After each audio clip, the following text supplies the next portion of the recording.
Hello and welcome to This Contains Garlic. You're here with your hosts, Georgia Garlic and... Mark Garlic. Sounds like lick. Anyway, sorry, I don't... Lost the plot. I was actually, we are Captain Consistency at the moment, getting this podcast out every single week. Can you even believe? I was actually going to not record today because I had a ton of work to do. But look, here we go. No excuses. No excuses gets you progress, guys, and also gets you the results that you want, which is, for us right now, a consistent podcast. Yeah, you sound very motivational. What? Really? Today we're actually not going to talk about motivation as such. We're actually going to talk about how your body is a reflection of your thoughts. Now, it's quite powerful. Don't mean to drop it in you too early. But I think it really does, bring you back to certain,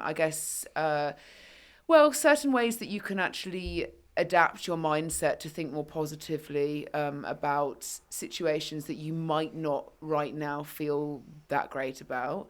And just also in the sense of how you view yourself in any sense is almost what holds you back. And I think it's really important in a day and age where comparison is something that is thriving through a lot of us, because we have the obviously extensive use of social media and always being connected and seeing other people's lives. It's led us into a generation of people that just literally can't help but compare themselves to others. And I think this all links back into one, in the sense of your body that you stand in today is literally a product of what you thought and action, because a thought is then going to be an action or a behaviour. So let's talk, Mark. Mark's about to fall asleep, clearly. No, I'm just listening to... No, I'm just paying attention. Oh, you're paying attention, listening. There we go, like a good husband should. Yeah, I think you hit the nail on the head with regards to... It's almost like manifesting your thought process into existence. I think, right, okay, so I think we need to clarify quickly. I find manifestation incredibly awkward. And we had this... So in this world, a lot of these things is I want this, I aspire to this, I'm going to get this, I already have this, even if you don't have this. And it's repeating that to yourself on a day-to-day basis and envisioning you doing that, you living that, you being that, and literally living through that. And due to the frequency of the way that the universe kind of runs, technically it kind of runs in a model of law of attraction. And then the more you think about it, the more you act, you know what I mean? You then become that person that you've thought about so hard, But I think the problem is that manifestation, it's so easy to think. I think it's so financially orientated, manifesting for a lot of people. It's I need this financial wealth, or I need more money. Yeah, but tangible goods. Yeah, tangible goods, rather than actually I always say we're going to bring it back to health with manifestation. But when people always ask me how did you get into a position of where you are today, having been incredibly overweight and probably being, I wouldn't say I'm the opposite. I am the complete opposite now, in the sense of what I look like. I'm not the opposite in the sense of skinny. I'm in the opposite in the sense of I've created a physique and a mindset and a lifestyle that genuinely I can live on a day-to-day basis, and I fucking love. And at the end of the day, I think it's really important when you're somebody that's going through a large weight restraint or something that's transformative in your day-to-day life. If you constantly dwell in your current situation and you physically can't envision what you're going to be like or you want to be like, you're kind of effectively stuck at a brick wall. So if you're in that position where you look at yourself and you hate yourself, you think, oh, why have I done this? What am I like? Why have I put on weight? Why do I need to lose weight? What am I doing with myself? And you constantly dwell in those thoughts. You're never going to be able to step into the person that you want to become. Would you say that was the kind of narrative you had when you were in that situation? I think with myself at the start, it was I think it was all I had the goal that I didn't want to be where I was. Do you know what I mean? I struggled with it because I think you do rely quite heavily your goals on other people, and I think that's something that. For example, for me to have made progress, did I think that perhaps maybe I needed to go to a fat loss camp, or I needed to do all of these things? And I think sometimes that can I don't know, detract the fact that what you're focusing on yourself, it's not just directly linked to a certain environment that you were in, you know, and actually what you're doing on a day-to-day basis, the actions that you take is actually something you're doing, you know, and you're taking responsibility for that. But I think for myself, like in the last phase of my, where I am now, yeah, I fully fucking envisioned that I wanted to be the where I am right now, and I am. Do you know what I mean? And I continually do. And I was like, and you know, whether that came from, oh, I'm gonna, you know, I want to be fucking strong. Do you know what I mean? All I did was just consistently push myself. Do you know what I mean? Like all I did, like, and you know, people sit there and go, how the fuck? Do you know what I mean? Have you done that? Like, so many people have said it recently. I mean, even like your best mate said yesterday. Yeah, what did he say? He was like, George is fucking jacked. Do you know what I mean? And I was like, Christ, I don't know, like whether or not the biceps are screaming too much. Like, back Like, and shoulders. The back and shoulders, fuck. Yeah, I mean, look, but then there's been, you know, to get to this position, I had to see myself as it was. Was I always like this? Absolutely not. Do you know what I mean? And I think you've just, if you think about your current position, hate your current position, you're not going to get anywhere closer to being in the position that you want to be in. Correct. And I think, you know, it's so easy when you hate yourself. Do you know what I mean? Let's be honest, like, I never brush it over and make it look like fairies and unicorns. Like, a lot of people really dislike themselves. Like, and I've come across this so much, where they spend their whole fucking life criticizing what they look like, why they're not. And they wonder why they're still in the same position. If you think these negative thoughts, all you're doing is damaging yourself. Correct. And it's exactly the same as, we were talking about this the other day, of like, when you comment on somebody else, like a lot of the time, people will comment on, say, if you are somebody that's quite overweight, you'll comment on other people being overweight before you actually kind of like turn inwards and fucking self-reflect on yourself, you know? Yeah. And it's that whole thing of, obviously it's subconscious, but if you think really that negatively of other people, like, you can think that, but the only thing it's damaging is your fucking self, because you're not outwardly saying, do you know what I think? I fucking think you're disgusting. Do you know what I mean? It's only turning inwards. Do you know what I mean? So everything you do and everything you say to yourself is literally a product of what you are right now. And I say that when I was really overweight, I was a complete product of what the fuck I just chose to do on a day-to-day basis, and I thought was right for me, which was railing drugs, fucking going out all the time, eating excess amounts of food, being in poor environments in the sense of like the support system around me, and ending up in like a really fucking shit situation. But if I dwelled on that and hadn't have thought in my head, do you know what, I really want to be somewhere else, and I really see this girl growing into a woman who's like not this, do you know what I mean? And I can't physically think that I can let everybody around me down, do you know what I mean? Sure. The fact that this was going to be such a creature, do you know what I mean? Like, and that's why I envisioned myself. I didn't know what I envisioned in the sense of, I didn't see a particular physique. I don't think I ever right at the start envisioned where I am now, but I did envision that I was going to get hella of a lot fucking closer to where I wanted to be, and that was like probably halfway. And then when negative things happen in your life, You're like a butterfly. oh, you're such a piss take, honestly, I'm not. Mark. I've watched you. You're cringe as fuck. You know what this is like. Why is For it me, cringe? manifesting is sometimes, I describe it to Mark as this.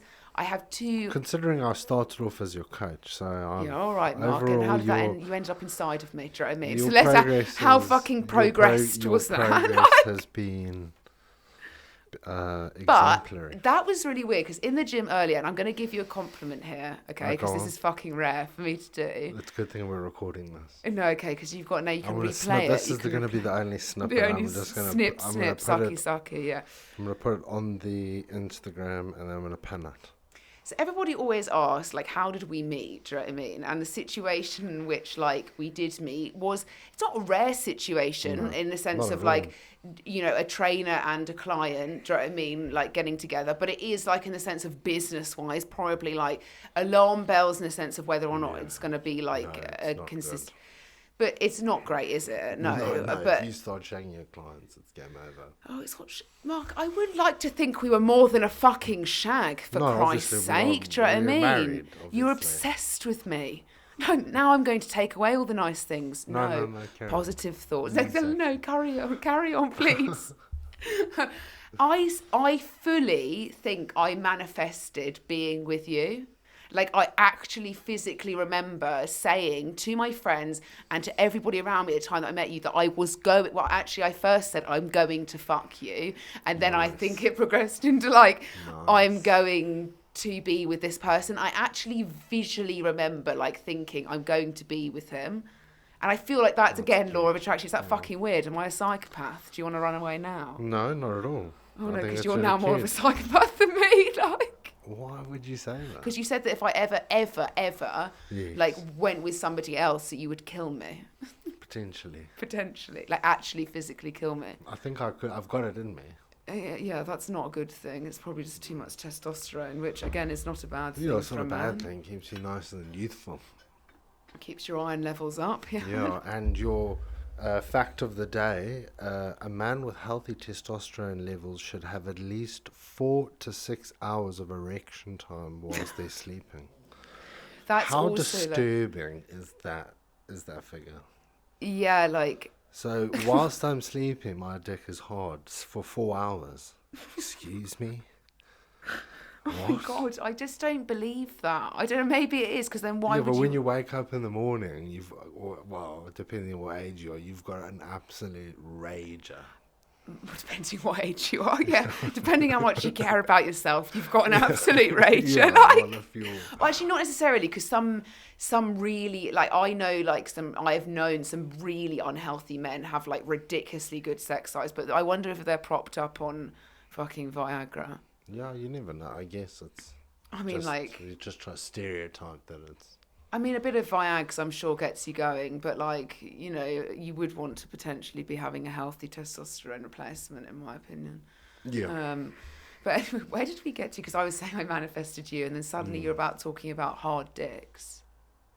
That's literally where we got to. So now, now are you going to try and like speak about anything else, or are you just going to talk about hard dicks? No, I the think rest of that's it? my contribution for today. No, I think, but it's very obvious that I think, you know, the same as I think the same in the sense of our bodies, you know, are a product, or our thoughts in the sense of food as well, because, you know, we've spoken about this before. It's like, are you what you eat? Do you know what I mean? Yeah. On a day-to-day basis. And I think, like, it's one of these things where with nutrition, I actually want to go a little bit off topic here and talk about like weight loss with nutrition. Yeah, go on. Because it's becoming more and more apparent how many people literally are spending their whole lives losing weight. Like, Yeah. their whole lives are spent trying to lose weight. It's all they're trying to do. I'm trying to lose weight. Do you think that's sometimes because the vast majority of people are unsuccessful in achieving it? Absolutely, yeah. So it's not because... But is it because their whole envision is losing weight, and they can't seem to envision what they're going to feel and be like? So all they're thinking about is that I need to lose weight, and so to lose weight, it's directly related to a number on a scale. It's very... If I haven't lost that number on a scale, then I haven't done anything. Yeah. But the problem is that's massively stopping them, because you need to, and for weight loss to be successful, you need to envision what you want to be. Where do you want to be? It's not so much looking at it like just purely at the end result. It's looking at the lifestyle that you have to build to get the result, as opposed to just focusing on I need to lose X amount of kilos, which in reality, whenever we consult with people and they say I want to lose 10 pounds, you say to them, well, what is more important, you looking a specific way or you weighing that exact number? Because sometimes, depending if you strength train or not, that ideal weight loss goal could vary because you're changing your body composition by building muscle mass. Yeah, but I think it's can I be completely honest, and I think it's about time that somebody said it, I think this whole body recomposition has given people who are naturally quite overweight this excuse that they don't need to do anything and don't ever have to go into a deficit. They can stay at maintenance and just slowly creep away at fucking fat loss, and it's so disappointing because at the end of the day, it's too slow. Like, you know, like for body recomp to happen, you've got to have seen something to start off with. You can't expect you can body recomp from having 10, 15, 20 kilos of fat on you. Yeah, I You guess physically can't. Like I said to you, I didn't envision a body I have now, do you know what I mean, when I was morbidly overweight. I envisioned somebody that was just healthier. You know, like at that time it wasn't super muscular and this blah, blah, blah. It was just, I want to be, better, slimmer, healthier than what I am now. But I think it's one of these things that body recomp is a bit of a murky water. I think body recomp works incredibly well for petite individuals who, especially women, who very much have a lower, like, for example, if you're a petite individual, you're naturally going to have a lower TDE a day. Your intake of food is naturally going to have to be lower, and it's fucking miserable. Yeah, it's tough. And you're working down on the scale in the sense of, like, not only the scale in the sense of your weight. At that kind of situation, petite, we would then think, okay, we need to take a very heavy body recomposition route where somebody's not having to, like, heavily sacrifice on calories, but is getting the lifestyle and building that lifestyle where they can maintain it. But I don't think body recomp is something that I say to some of our clients, like, you know, with the rate that you're going, do you know what I mean? Or the fact that you haven't been able to be adhered to this, do we focus more on you seeing very, very slow results, do you know what I mean? But it's better for you to be adherent. Or do you want to see those results that you, like, need to be in a deficit for? And the reality is that a lot of people want to see results, you know? Yeah, and, like, you know, body recomposition, it takes so long. It's only. It's a I product feel of like it's consistency. only a viable option after a deficit. It's a product of consistency. Body recomposition does not just happen because you decide to, like, lift a pair of weights and eat one day of protein. If you've got excess body fat, it's very almost impossible to quantify your progress as you. It's so hard. Yes, you can essentially quantify it by lifting more weight or getting stronger in the gym, but for the vast majority of people, that's not the goal. They want to look better, not just. Imagine body recomposition as being the proportion of body fat to to lean muscle tissue.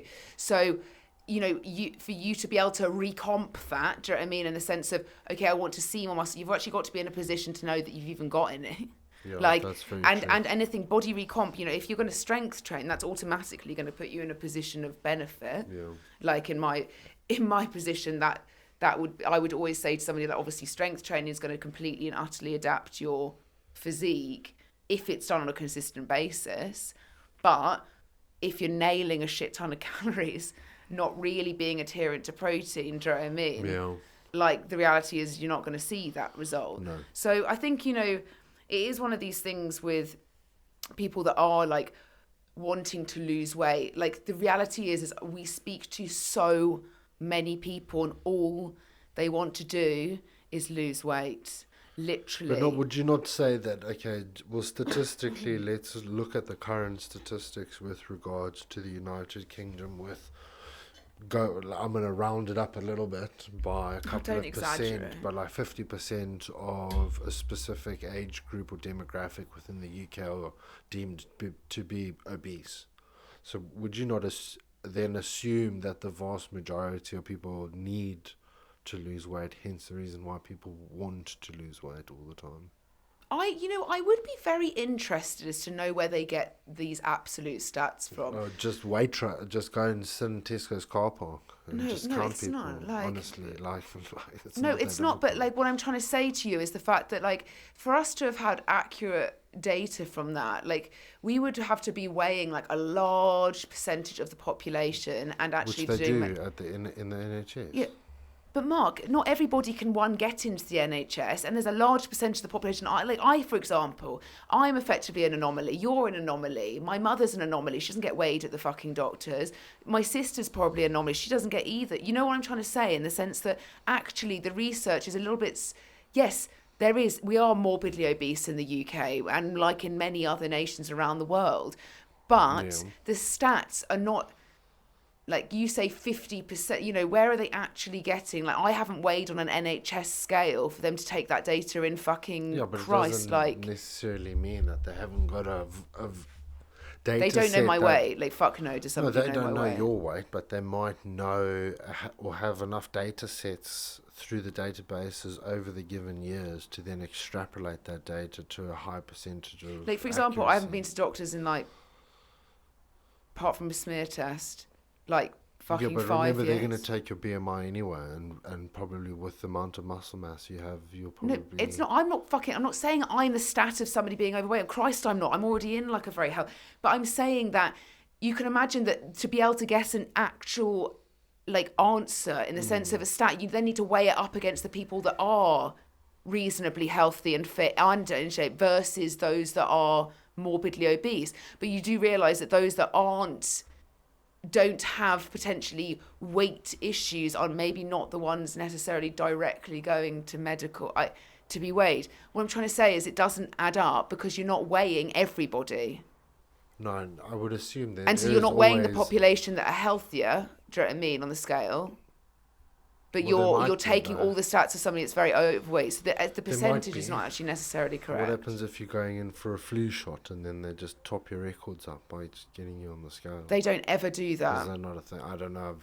I mean, the last time, I've and been like to the doctors maybe once in the UK. the last time I would have been weighed at the doctor's is probably like when you spoke about like contraceptive pills or whatever.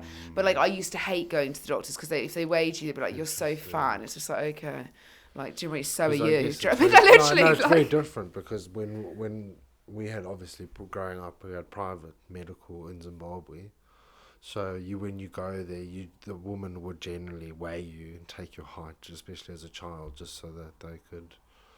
yeah, but I'm saying that you say if like I'm just coming back to the fact you've got to have if you want to get an accurate answer like to actually how many people are obese and in how many economic situations and socio-economic situations, which would be very interesting to know because I think that they obviously always say the lowest socio-economic are always the worse off in the sense of their weight management and the fact that you should be then thinking that those that are more better off, or you'd say what would you say middle class? Yeah. I think you would I don't know if classify it that's essentially as middle class. Yeah. middle, you know what I mean, that they're the ones that statistically would be healthier because they have the availability of X, Y, and Z. Correct. But I'd be actually really interested to know the percentage of those in the middle class now versus the lower socioeconomic classes as to actually whether it's comparable. Because our job works with majority of those that are working professionals that can afford to have additional help, you know, so that's going to put you into some demographic of people, you know what I mean? With if you can disposable afford income. additional help with you know what I mean, or that's something you want to put your money towards, like that puts you into a group of people, you know what I mean? So I would, and having worked and do work with it consistently and always speak with these people, know that class of people are dealing with a lot of, you know, whether it's an extreme amount of alcohol you know, but like, it's almost like, actually, of course, you've now got access to everything if you've got more money. Like, if you've got more disposable income, Christ, you've got literally access to obliterate yourself. If you want in London, you could order a couple of bottles of Whispering Angel, a fucking sushi takeaway. You know what I mean? It's very luxurious. Do you know what I mean? Angel? Rosé wine, Mark, for Christ's sake, all your clients drink it. And I literally, not all of them, but Whispering like Angel. the London lot, yeah. It's like, it's just, I don't think it's even a nice rose. I don't know because I don't drink wine. It's a light rosé. That's all I know. I did used to drink it. So we saw that headline come up the other day that obesity is costing the British economy £100 billion annually, and for some strange reason they interviewed the guy that owned Leon. Oh, the and Leon he restaurant. basically was saying that it's the government's responsibility to tackle the obesity pandemic due to the I think he said it was obesogenic environment. So basically everything, or our entire environment, whether it's the marketing from the advertising, TV, to the layouts of The amount of the shops, restaurants. when you walk in and it's just literally just chips, crisps, not, again, with everything within moderation, but just the entire environment that is currently available for Can people I is also say now. on the go, takeaway food, restaurants opening But up, then whether how they're do you health. tackle that? Do you know what I mean? Like I'm Because again, like you currently, said, like it's now creeped into the middle class where, the metabolic health of these individuals statistically is getting worse, regardless of your socio-economic background, and that's due to the environment that is. I don't think, it is in your control, but um, it's so. well, I genuinely think, and I come back to a case study literally that I'm doing right now with a client who is I'm nutritionally planning for in the sense of strategizing, and it's a very unique situation because it has to all be like completely on the go. She's a very busy individual working, and I'm almost like a little bit astounded at, first of all, like the responsibility that, like, okay, so I've actually shared my opinion on this before, and had pros and cons to it. In the UK, they started to launch calories on menus, okay? Yeah. And I do think that was like eye opening to a lot of people. They were like, Jesus Christ, do you know what I mean? Like, how on earth? Yeah. But in my opinion, the restaurants need to have the responsibility for not fucking loading their food like a bunch of twats.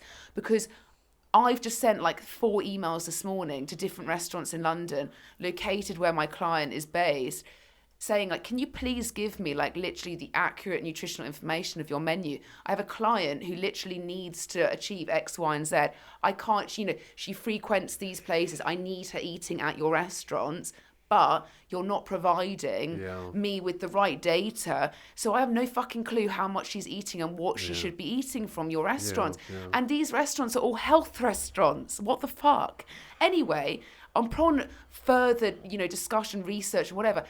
Jesus Christ, the amount of calories some of these like lunch foods contain, and for absolutely no nutritional Yeah. value. Like, fine if you're going to eat 800 calories of a wrap if it's going to give you 60 grams of protein. Yeah. Fine. Not But don't eat 17. 800 calories of a fucking halloumi wrap at lunch, which offers you like 11 grams of protein. That's all coming from literally mayonnaise, probably Yeah. squirted all over Yeah. the fucking show, in like a high Yeah. fat dressing or whatever. None of it's nutritionally valued. And it's the Literally restaurants half. fucking these Your. these people have no, we are formed to quick, easy, unpro, you know what I mean? Especially for a lot of people that don't have any structure. Yeah. You're so programmed, I'm just going to pick this up and we're going to pick that up. But like, do you not think that these restaurants like need to have take a responsibility that they know that they've got millions of people coming in and out of their doors? Some of these There like almost Pret, needs like to all of be those. like a cap almost on the calorie amount for a specific dish. Do you know what I mean? Like a wrap shouldn't be 800 calories. No, It just unless shouldn't. you've got double chicken, fucking halloumi, and So a there fucking. needs to be like a sliding scale of like macronutrients to calories per 100 grams. If you have 800 calories, for you to deem your restaurant to be nutritionally viable, which I think should be a thing. Absolutely. You know what I mean? Because it's a responsibility that excellent. Like, I know how many people. Pret is a very vague example, but there's some very like high-end health restaurants in London where they probably have thousands frequent for going in, and like, especially in the like well-to-do Central fucking London, like working professional environments. Do you know what I mean? These places cost a fortune to eat at. Do you know what I mean? To go and get something on the go, but you can't be classifying yourself as like a health restaurant where you've got this like quinoa salad with walnuts and fucking whatever chia seeds sprinkled in, a load of like fucking olive oil and whatever, and the salad itself has got zero nutritional value barring maybe a couple of vitamins, but it still contains as a side like 600 calories. Yeah. Like, what is that? Like, So a that's lot of not. people would now argue with you and say, well, how can you say a salad has no nutritional value? But like Georgia says, like in terms of What it does to your it body. does have a lot of like micronutrients and panels But I of can't. vitamins I don't and even think we things need like to that. back that But up, because I actually genuinely think it's because, do you know what, we work with real people and we get them like literally real results in the yeah. sense of what is the reality of the Yeah, but situation. I think that that's where the disconnect between the general population and, like, for us as coaches is a person would consume that due to the marketing and the limited understanding on nutrition. They would just automatically assume that they are consuming this, and this is jam-packed filled with superfoods, and insert all the marketing jargon that these places ram down your throats, making that assumption that this is a very nutritionally dense meal or option, when in reality, not saying that it is or it isn't, but then it's not very practical in the sense of, what, as coaches, what we would look at is satiation, volume, enough protein to stimulate muscle protein synthesis, good choices of carbohydrates, so on and so forth, that are actually going to be more beneficial to changing your body composition. I don't even want to. I don't want to relate it back to body composition. Yes, that's going to put you more. But it's more a fact of somebody. You can't call yourself like, whether or not you like it or not. If you're fucking obese, you're not healthy. You might be okay at fucking exercise, but having excessive amounts of body weight is not healthy. It's just not. There's no. So there has to be a responsibility of thermodynamics in people's bodies for them to understand that we can't be going around eating fucking lunches that contain huge amounts of calories on a day-to-day basis. Forget whether you got a gym goal, fucking fuck that. Do you know what I mean? At the end of the day, you still need responsibility to what you put in your bloody mouth on a day-to-day basis. And if you don't want the responsibility, expect to always be... Would you have? I know this would be ridiculous, but like a blanket kind of, like, law, not a law, but like a blanket thing over the food industry, that like a main should not be more than like 600 calories. No, because like some people require more. Like you've got people that are larger individuals that eating a 1,000 calorie meal, or I know this with clients, like eating up to 1,000 calories a meal is, maybe they're an athlete. You can't necessarily rule that, but I would say if we'd have to look at, again, a lot of research would have to be done to make this blanket statement.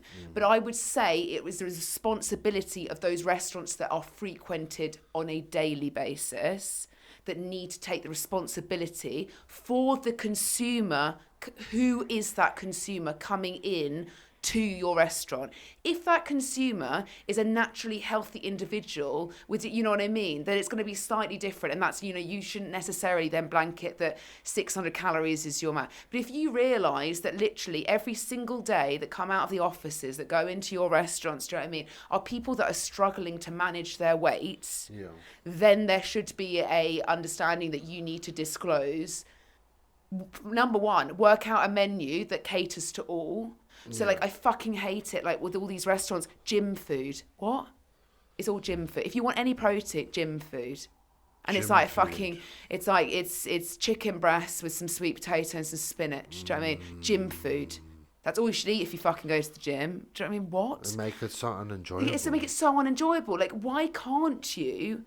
The same as, like, some places do have it. It's just all the add-ons that make it just so hectic. What, like the sauces and like the you can have like a chicken and... breast and some rice or whatever, but it's like the way they cook it, the salads that they add on and all of that like people just don't realise. Like I just did it with a client, like sending photos of me so we can get like a good understanding of a start of what is being eaten on a day-to-day basis. And like, it looks like it's so healthy, do you know what I mean? But if you work it out, it's just like 850 calories worth of food. I know, which essentially for... On a woman who... is got to be almost literally half the intake on a day. Literally, that is the half of the intake. Yeah. Like, because of the position. And But yes, it might it's keep good, you full, yeah. but then again, you've already then nailed breakfast before you've reached that. So most of the time, there's at least a couple of coffees in there that will add on a couple of 100 calories for a lot of people when it comes to milks. Then it will come to maybe on-the-go oats or fucking a yogurt pot, granola and whatever that adds on because it's just hideous. There's no nutritional value for what they're giving. They give you full-fat yogurt, do you know what I mean, with a reduced sort of compote, do you know what I mean, that's got like, and then loads of nuts with granola. you could, as a nutritionist going into these places, say, Yeah. just make wiser choices. It's not as if you have to go, oh, you can't have yogurt and granola, but what is this offering somebody apart from literally just a shit ton of Somebody sugar? would say taste. Yeah, cool, but you can. But then you're But that's speaking what that they're all gym selling, though. foods, But like that's what all they're selling. food, like But that's the problem. they're selling. But that's the thing is they're not. Why should an establishment care that much about the user and their own personal? Like, take Leon, because he's just turned it round on the government, do you know what I mean? But is it Leon's fault that none of their fucking boxes, unless you add like 3 tons of extra chicken, have like more than like 16 grams of protein? They're highly calorie dense. Most people are encouraged to have a box with a fucking potato, waffle fries, a drink and a this. You're encouraging people to eat more. Like, this is the problem, these meal deals. Pick up this, pick up that, pick up that. Do you know what I mean? People are like, oh. But in that gentleman's head, the way that when they interviewed him, you would have assumed that his food was literally the answer to. And like any chain of restaurants, whether you like it or not, they go downhill the more you franchise them. He was very saddened by Rishi Sunak's hard, aggressive stance on tobacco, which is a habit that is phasing out, but realizes that Rishi Sunak won't tackle the obesity because he likes to drink Coke. Are you fucking joking me? And then that's why you don't take any kinds of fucking in. But just then why because do you sell it? Why you sell it then? Dude? It's actually painful at the. Oh God, do you know what I mean? It's painful. What's about? You know what people say. Again, you know, your body is a product of your thoughts. Do you know what I mean? I just think it's lazy journalism. Like, why are you asking a CEO like about nutritional health just because he runs a really successful franchise? But these franchises, like Domino's, has got all these calories on. I'm not saying I would say it does slow down some people when they're like, Christ, that's a lot of calories.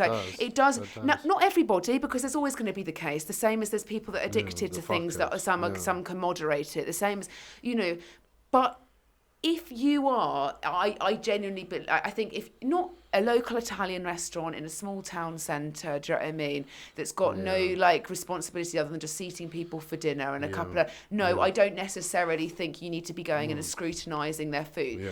I do think with large chains that are becoming more and more, you need to be listing absolutely every nutritional input of it and not make it up. Like, because the reality is I've worked out so many macros of restaurants and it's like, what? They're freestyle. Like, I was adding it up on a consult with a client the other day. I was going, no, that's not correct. I was like, because if you literally added 11 grams of protein, add 16 grams of fat, like it just doesn't add up. And it's like such a huge discrepancy. And for somebody like, all I'm saying is if you want people to keep on utilising your restaurants and to be in, just take some responsibility. Not everything needs, none of our food is, I would classify as, oh my God, it's so healthy and clean. No. Like, you can still make delicious food for a lot less calories. If anything, you might save some money.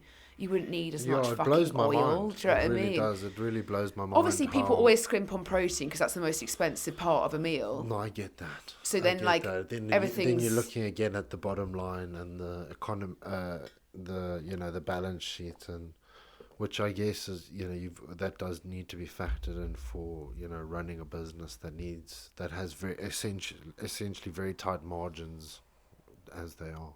Like, I just personally think we're in such a shit situation with the health in the UK overall that we shouldn't even be thinking about. I feel like the only way it will ever be addressed is if there's a large, subsidy with regards to people moving themselves, whether that's, subsidy for personal training, subsidy for gym memberships. I think going for a walk doesn't cost anything, does it? Yeah, but I feel like there needs to be... I know this is very biased, but the standard and barriers to entry for personal training needs to be lifted a lot. Oh my God, the standard of the industry does. They then need to be the first kind of port of call for a lot of people before they go to the N8, before they go to the doctors, before they go to the physios. A lot of people with, muscle pain, joint pain can be... And, people get them moving, get people eating better, get people actually, Yeah, but I'll just be honest You know with what I you. mean? I like that's an ideal world. It's never going to fucking happen because you know why? Like, as I said, we're all segmented into groups, you know?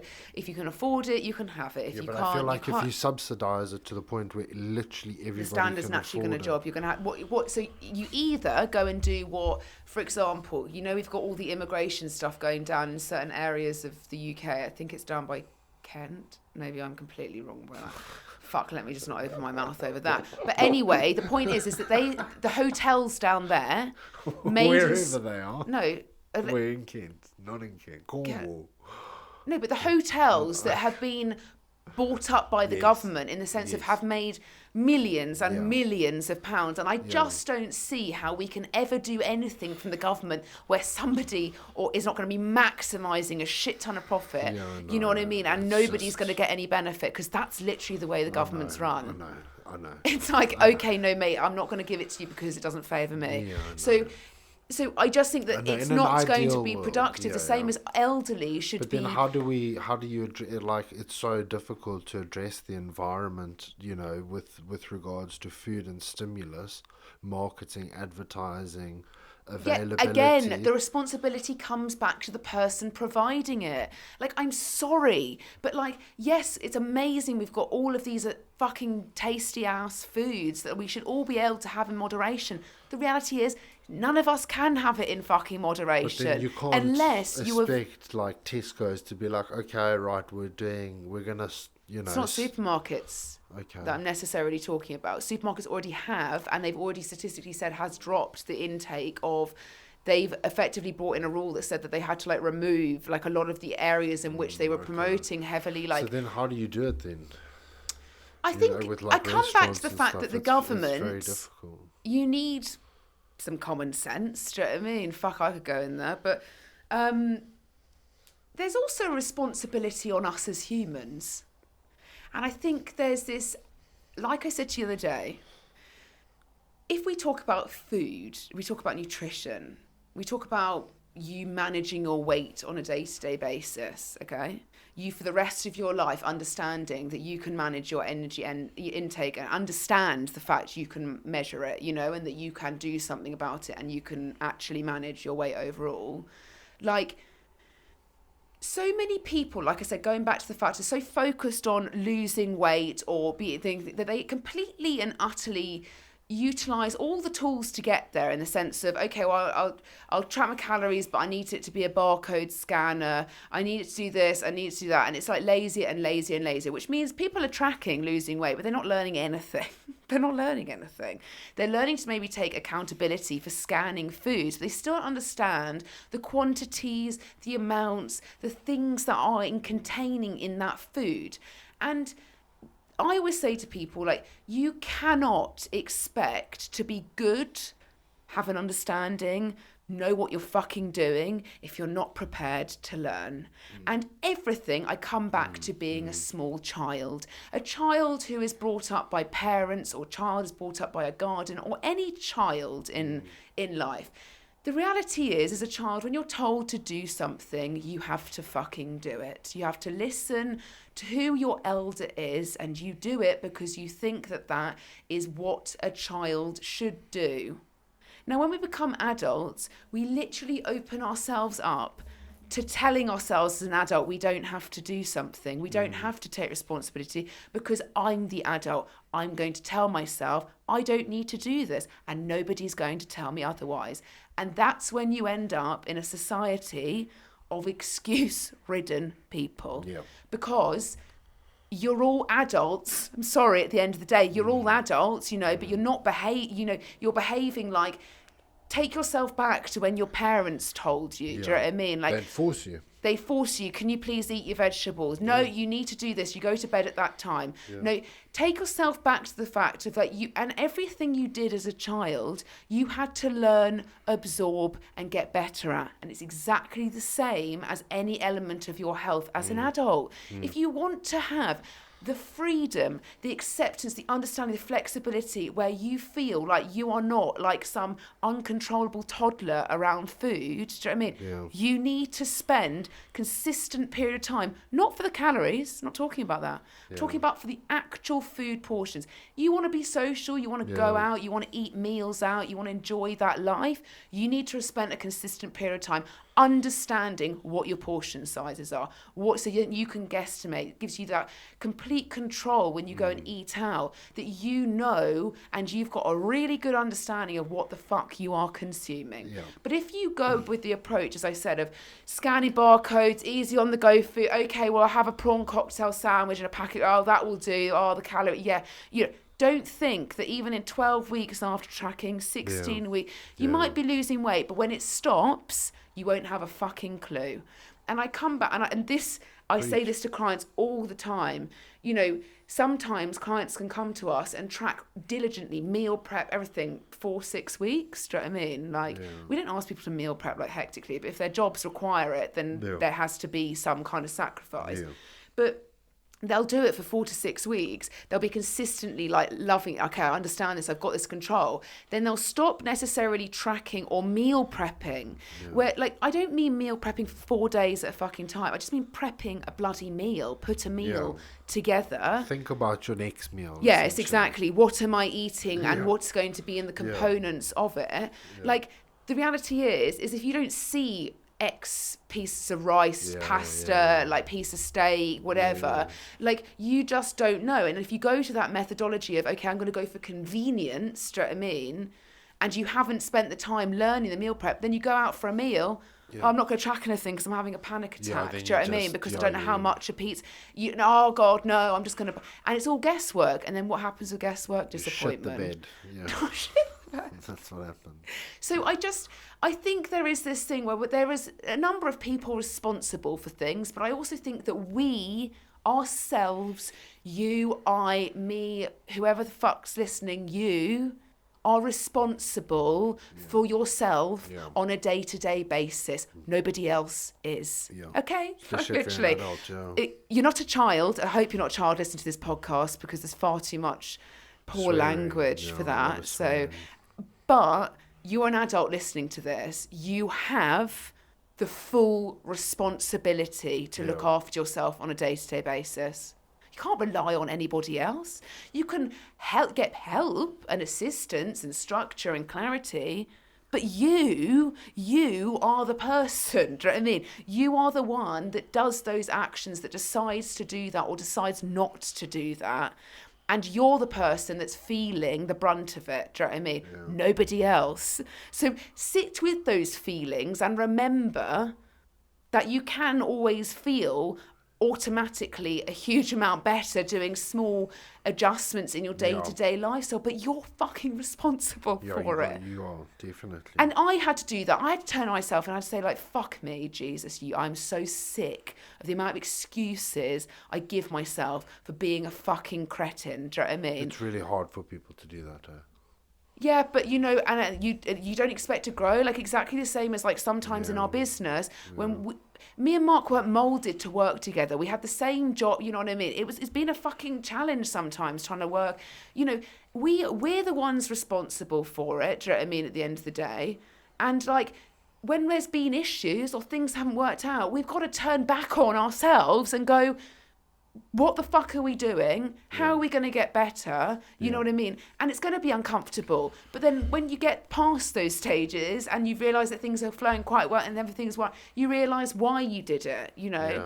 But I come back to the start of this podcast, which was, like, if you physically can't envision a better lifestyle, a better you, whatever the fuck that is, like a better job, a better that, don't think it's going to come to you. It's just not. You've got to stop dwelling in the present of current thing and start thinking forward. Do you know what I mean? Where do I want to be? Because they say it in all of these affirmation books and all of these fucking if you want money, for example, you can't just say, I want fucking money. And it's like, well, how much do you want? Do you know what I mean? Where do you want to take it? Do you want 10 grand or do you want 10 million? Do you know what I mean? If you don't say the amount, you never know what you're aiming for. And it's exactly the same in like, that's why we say, what's your short-term goal? What's your mid-term goal? What's your long-term goal?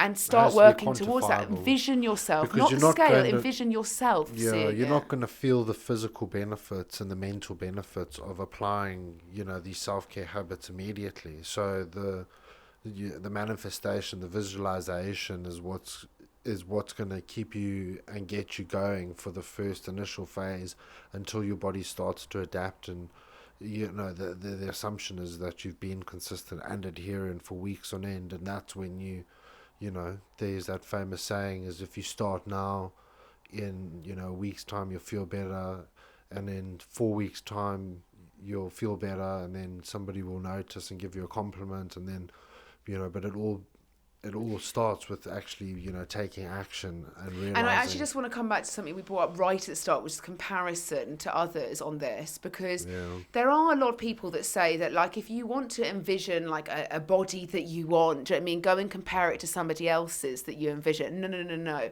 The reality is like I said at the start of my journey, I could never envision myself as to what I am today, but I could envision myself being healthier, feeling better. What did I want? And I went out and got it, and I envisioned exactly and then I worked on that. When I envisioned that and I got that and I got to the place, I then envisioned me being where I am today to then work towards that. But I just think that there has to be a point where stop thinking, do you know what I mean, that if you don't turn inwards, look at yourself, you know what I mean, and think, actually, this is all a load of negativity, do you know what I mean? And I'm not going to get anywhere by speaking so shitly about myself, and actually start putting it forward in your life. You'll realise you start to reap, honestly, the best rewards. And most of it comes from feeling. And don't get me wrong, to feel better, there has to be a period where it's uncomfortable. For sure. You don't think when I say, if you've envisioned it, it's going to be smooth sailing. No, there's going to be a period where it's very uncomfortable, because that uncomfortable time comes when you can't necessarily feel it because you're doing the work. You know what I mean? You're chipping away. You kind of say it's delayed gratification. And then one day you literally will wake up, do you know what I mean? And you'll be in the gym and you'll be like, fuck, I'm so much stronger. Or you'll be in work and you'll be like, Christ, I'm actually awake at 2 p.m. Like when your transformation for pull-ups, you went from literally really struggling with them to overnight you were like, I can do 5 now, and then it was 10. There were sets of 10. I don't know what you're talking weighted. about. Okay, Mark, it's not about the gym necessarily. I think it's always about progress in the gym. I always say to clients though, when clients come on board with us, like as a coach, you've got to have somebody that comes on board for a period of time, because you've got to get them somewhere. Do you know what I mean? We've got to do our jobs in a strategic manner. Do you know what I mean? Like 1 to 12 weeks, 1 to 16 weeks, so somebody can actually buy in, understand the process, see a lifestyle that they envision it and love it. But there is this automatic thing, especially when it comes to like progress in the gym, like you were just saying, where it's got to happen every week.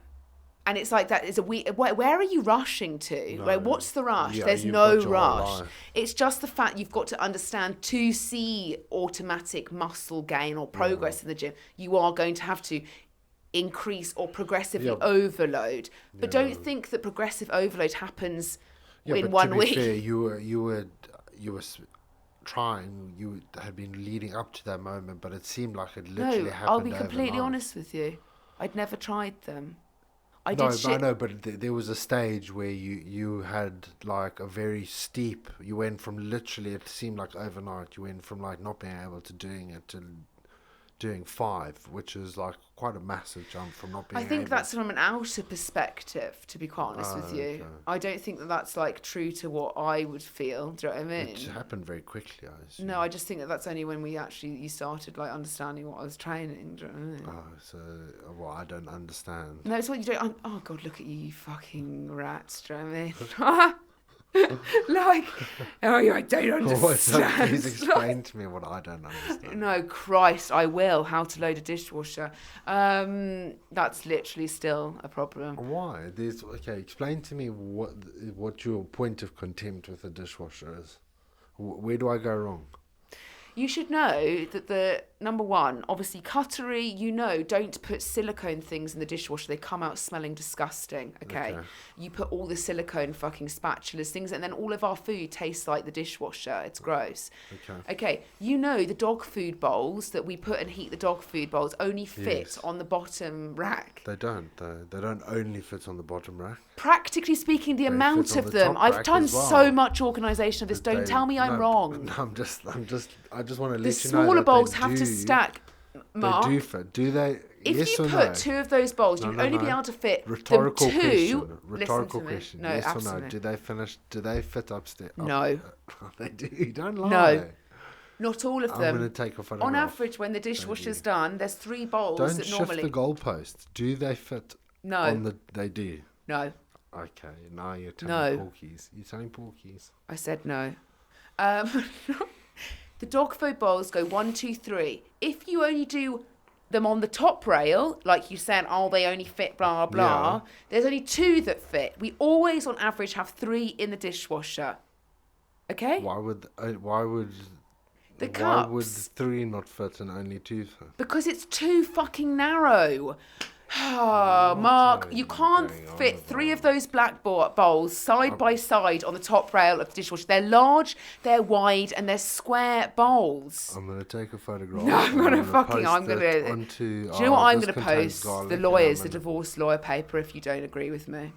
No, I don't agree with It's stuff that I'm like this, or I'm just particular. It's not because it's no, I'm right or wrong. fixated because I've done it right. Yeah, but I'm just saying there are different ways. Did I open the dishwasher the other day and it literally had 3 things in and they were all stacked in the thing the wrong way, and you just said to me, "Oh well, sorry, I didn't." And then you washed up everything. Think about all the waste of water. That never happened. I came into the kitchen, all of the kitchen had been washed up on the side. And I was like, oh, Christ, how much have we used? Open the dishwasher, you put it on, and there's literally just stacked like a sieve, like a chopping board, like one bowl here, fucking a spatula shoved in. No, there's always one person to know why. I've taught you too much about organisation. No, because you're taking the piss. Keep a straight face. Because I find it funny. I find it funny that you can't see this. Is going to start growing. Pinocchio? Yeah. Bruv, don't call me Pinocchio. You are the king of never remembering what you've said. You've just forgotten. Like what you just said. What were you talking about?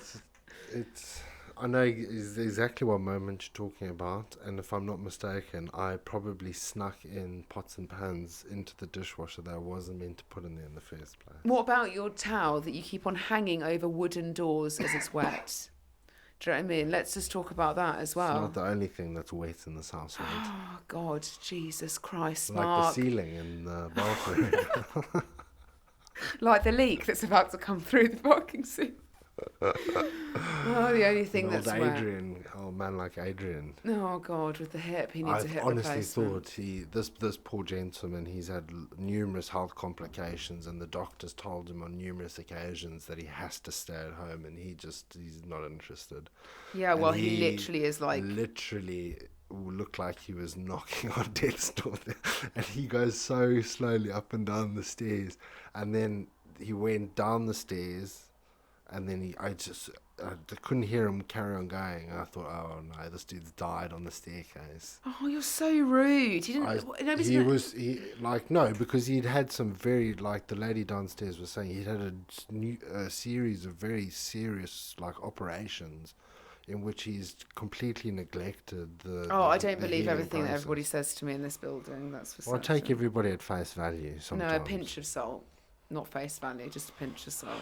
It's so tiring just trying to dissect the truth that comes out of people's mouths, though. Oh, I get lied to so often, it's actually quite disappointing. No, I know, I appreciate, I get that, but it's also just makes you, now that we've turned over a new leaf, it doesn't affect us because we're manifesting a very positive outcome, but sometimes it can make you just very, not disappointed, but just very... Not bitter, we're taking a more of approach in life where sometimes you just, as I said, sometimes you just got to come back round and just remember to be like grateful for what you've got, do you know what I mean, and stop always just wanting more, which I think like is so hard to do. I think we all live in this thing of like, why me? Oh my god, I don't have anything. Why have they got it and I don't? Do you know what I mean? And it's just like that moaning Myrtle vibes, you know. I think you just got to be grateful. Like if you're listening to this podcast, be grateful you can like afford a Spotify membership. Maybe not, maybe you've got an advert in between, I don't know. Like literally, but like, you know, be grateful that you've got a phone to listen to this on, or be grateful for the fact you actually know who we are. That was a good line.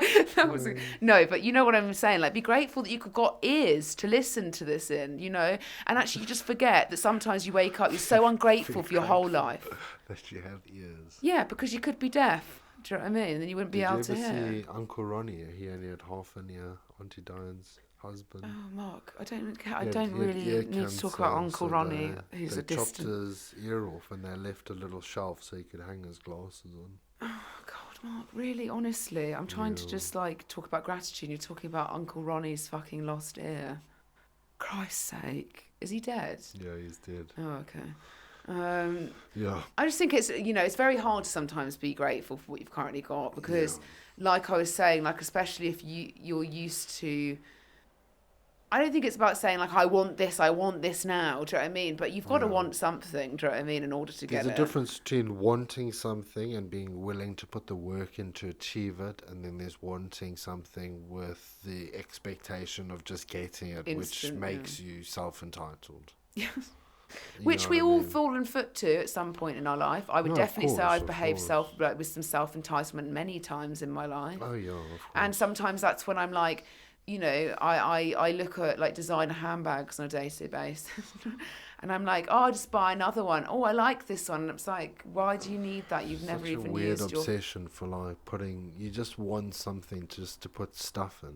Yeah, your shit. Do you know what I mean? I have to carry all your stuff. I guess it makes it kind of elevates. It's all about organisation. Well. Like at any chance in my whole life, I wouldn't socialise as a child. I'd reorganise my bedroom. It was like the best feeling when you'd literally just reorganised your bedroom as a child. That was like the ultimate. And then I'd tell my parents would come upstairs, see my bedroom organised, do you know what I mean? And then it would just be like a fucking thrill. Do you know what I mean? So that's the same with the handbag for me. It's just got to be designer. Do you not think alarm bells should have been going off with Chris and Jane when that was happening? I think they did. They just let it kind of they were just hoping at some point she'd come back around and manifest not being so weird. Yeah, it only took you like 30 years. All right, I didn't realise you knew me for all my life. Do you know what I mean? I didn't manifest you. I don't know why I fucking even said that. I'm taking back what I said. No, I think we're destined to be soulmates. No, but if it's the law of attraction, if somebody's like, I want you, I will get you, but we're not saying it, like fucking signalling it. Obviously, naturally, surely the other person's like, oh yeah. Oh yeah. Like literally, oh yeah. Yeah. Like when you try to kiss me on the bus. Fuck off, Mark. Right, we'll be ending the podcast there. I didn't, honestly. I know you didn't kiss me because I pied you. Right, okay, I'm going to pie you fucking, and I'm going to go celibate for a whole fucking year. No, so please don't. Yeah, exactly. So no sucky. No sucky. No. Absolutely don't deserve that. You just said that you pied me. You had my head on your fucking lap, do you know what I mean? Even with a girlfriend. So don't even talk to me about that. Naughty. Exactly. Yeah. I hope you don't have a girlfriend now. Anyway.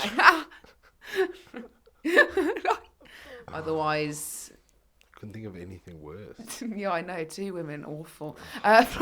Literally. Too much. I could never deal with 2 men. Christ, it would be like 2 little small children, to be quite honest with you. The weird one is like when the people have like completely different families, like wife, kids, completely separate lives. Oh, crazy. It is crazy. Right, we're going to end this podcast. I've just got a notification from Facebook Marketplace telling me that there's a sofa bed that I really want that we're going to go and purchase. Are we? Yeah, because it's actually really nice and it's quite a good price. We said that we needed a sofa bed so we can host all our guests. No, it was actually to host you when you decide to like fucking make too much noise at night or have a moment where the fan's not working. I make too much noise and I'm doing what? Oh, from my allergies. From your allergies, yeah. Which Mark always gets allergies in winter, and I think it's African. I think it's the fact you're allergic to British winter. Yeah, I think so too. Because it's really weird. You don't get any allergies in the summer, and then suddenly you're like all snotty. You're not cold. It's just I got allergies. allergies in the summer though, didn't I? Well, that's when we threw out the The orange tree. yeah, that our downstairs neighbour stole. Oh, don't be so dramatic. He Anyway. stole- Anyway, everyone, that was a great guys. podcast, wasn't it? Just Yeah. sometimes I go delusional doing this. Okay, speak to you next time. Next Have a good Friday. week. Bye. Bye.